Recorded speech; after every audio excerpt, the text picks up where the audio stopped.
Got Curtis from Melrose powder coating 72 Chevelle. A lot of you guys asked about it yesterday after I posted a picture of it when he was cruising downtown. Here it is again.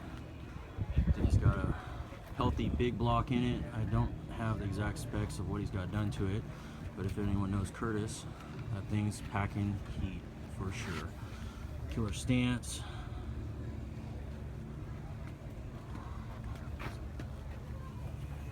Some nice brakes, killer looking wheels.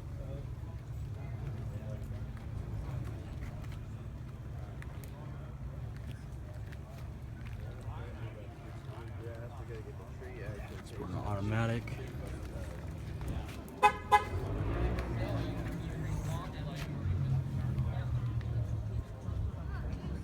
This thing is hammered down. Probably corners like hell. Look at that.